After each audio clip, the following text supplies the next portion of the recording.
We are exactly 1.5 months into the new year, and I already got burnt out.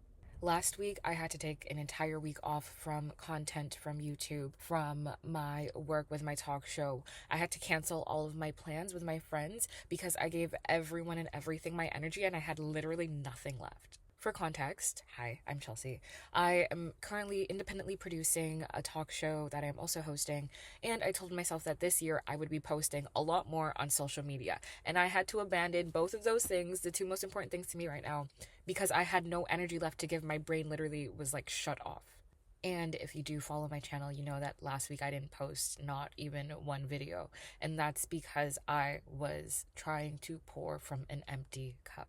And now that I am coming out from this burnout season, I am realizing and acknowledging what caused that. And now being on the other side of it, all of us together are going to avoid burnout completely by being intentional. So hi my loves, welcome. If you don't know me, as I mentioned, my name is Chelsea. I am a producer and a host and creator, and on this channel we love to discuss all things self-help, self-improvement, and just becoming the best versions of ourselves. The first step in avoiding burnout throughout the year and giving yourself energy is to unlearn what it means to be selfish. Now, I wrote down the definition. Selfish, by definition, means prioritizing one's own needs, desires, and advantage over those of others, often ignoring the impact on people around them. So, I subscribe to part of that, not the whole thing. I don't think that, we should pour all of our energy into ourselves and completely disregard all of those around us. But I do think it is absolutely important for us to often put our needs first. And that doesn't have to be a negative thing. Like, if I'm tired, I should sleep. If I'm hungry, I should eat. If I don't feel like being social, I should take some time to myself. I feel like we are often raised and socialized to, of course, believe that being selfish is bad, especially because of that negative connotation that it has with the word.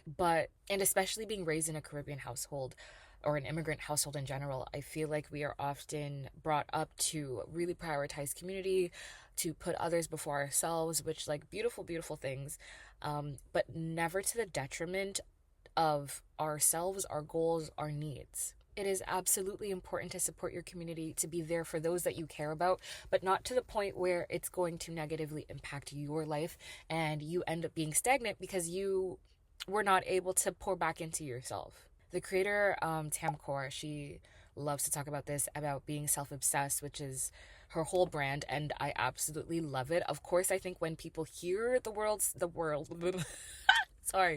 when people hear the word self-obsessed, they automatically associate that negative connotation about not caring about other people around you to that term. But I think it's so important because if we don't care about ourselves, if we are not putting our own needs first, who else is going to do that?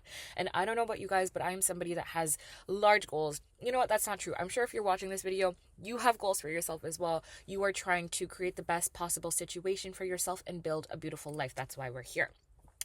We cannot do that if 24/7 we are giving our energy to everyone else, to everything else, to every problem that arises. There is no nobility in depleting yourself completely to the point where you cannot function for the needs of others. And that's exactly what I did to myself last week. And not to say that I did a bunch of things for people and I regret it. That's not what happened. What I found was that I was just overdoing it completely to the point where it forced me to take a break from the things that matter most to me, from the things that I believe will transform my life and really improve my situation, from the things that I love. So in turn, I ended up being angry with myself and irritated with myself that I had to take a step back from the things that I know are what drive me. Of course, be kind to your community. Absolutely be there for others as much as you can. Support your people around you, but not to the point where it will deplete you, where it will burn you out. Because if they really, really cared about you, if your people cared about you, your community cares about you, they are not going to be upset with you needing to take a pause or for you saying no to hanging out with them or whatever it might be. Okay, second step that of course ties into the first one about not getting burnt out this season. You need to self-reflect on what depletes your energy. So of course this requires some self-awareness, and we're all different. Like, what burns me out might not burn somebody else out. Maybe someone who is a complete extrovert can go out and socialize 24/7. I can't do it. I can't do that. So this requires, of course, tracking your energy throughout the week. So I would love for all of us this week to just acknowledge all of the things that we've done every single day. And at the end of each day, just write down, what our energy was on a scale of 1 to 10, what gave us energy, what took it away. Just seeing where our energy is going and how certain activities, certain habits are impacting our energy levels. For me, I am somebody, if you know me in real life, I'm someone that presents as an extrovert. I promise you guys, I'm more of an ambivert. Like, I do love to socialize, and I feel fine in a public setting. Like, I'm not someone that really gets social anxiety. However, I will completely be depleted if I do not have solitude time, if I do not recharge after a social event. So for me, things that deplete my energy are like staying out past 7 p.m. And some of you guys might think that's very granny of me, but I love to be in my bed. I'm a morning person and I don't really care to be out late. Multiple social outings in 1 week. This is what I did last week or 2 weeks ago, and it frigged me the frig up. I can't do back to back to back hangouts with people, especially in the same day. And if I find that I have a very social day one time, through events, through social outings, just like hanging out with people, I can't have 2 of those days back to back with no rest. Like, it will mess me up.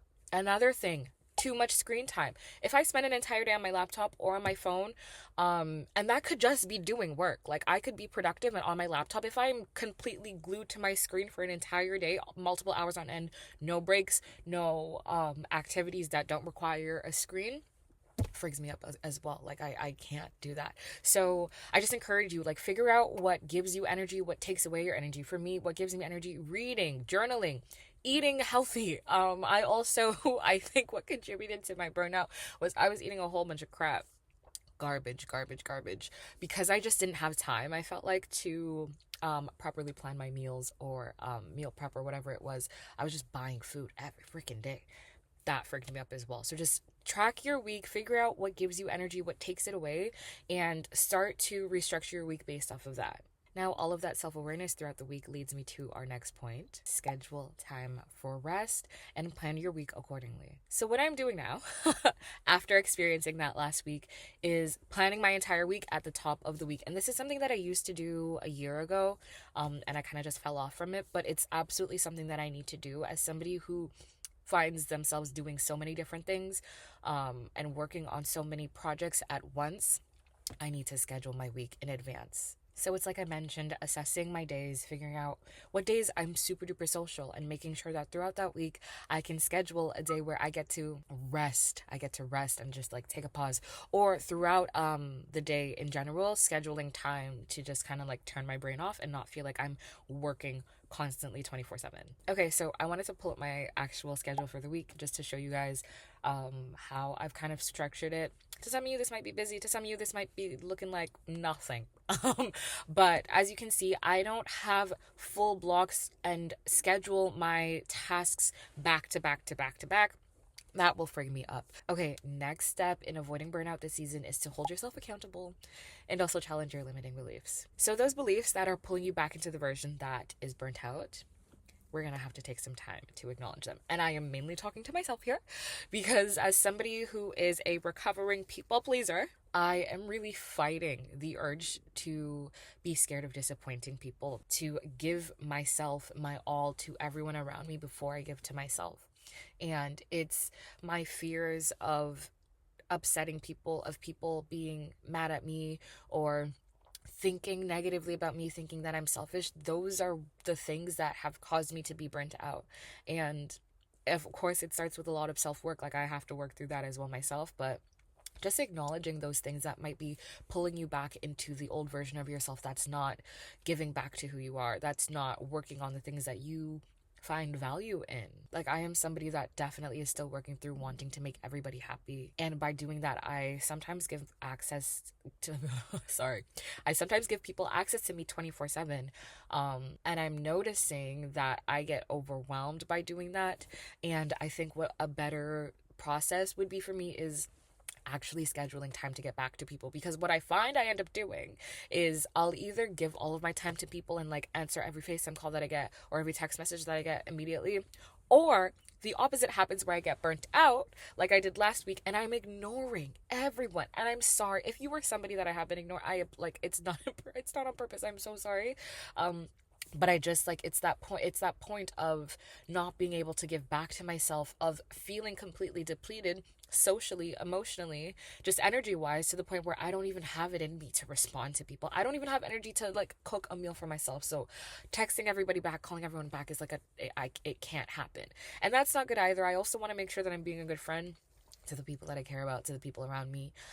So it's just making sure that I acknowledge those things and figuring out systems that work best for me. So what I'm going to start doing is just scheduling time every single day to get back to people, so that I don't feel like it's interfering with my work, or like my energy is bleeding out completely 24/7 because I'm trying to respond to everyone in a timely manner. So ask yourself, is this something that impacts me in feeling like I can't say no to people? Maybe feeling like I have to go out to every outing that I am invited to. Of course, give yourself grace, but just acknowledge and maybe think about how limiting beliefs or mindsets we're trying to grow out of could be impacting you and your burnout and what you're giving your energy to. We have so many things to accomplish this year, my loves, and we cannot do that if we're burnt out. Hence, Exhibit A, me not posting a damn thing last week. So set yourself up for success by putting yourself first this season, not in a way that disregards everyone else, but in a way that really prioritizes your needs and what you need to be the best version of yourself, so that you can give back to other people, so that you can work on everything you want to work on, so that you can achieve your goals. Of course, it's important for us to be there for people we care about, but you cannot pour from an empty cup. Take care of yourself first, and then you'll be able to take care of others. I love you guys so much. Thank you for watching. Please leave a comment down below if you like this video, or if you have any other ideas about like what you want me to talk about. I have a list of things, but it's always nice to hear what you guys want. And yeah, let's avoid burnout this season so we can achieve all of our beautiful goals. Love you. Bye.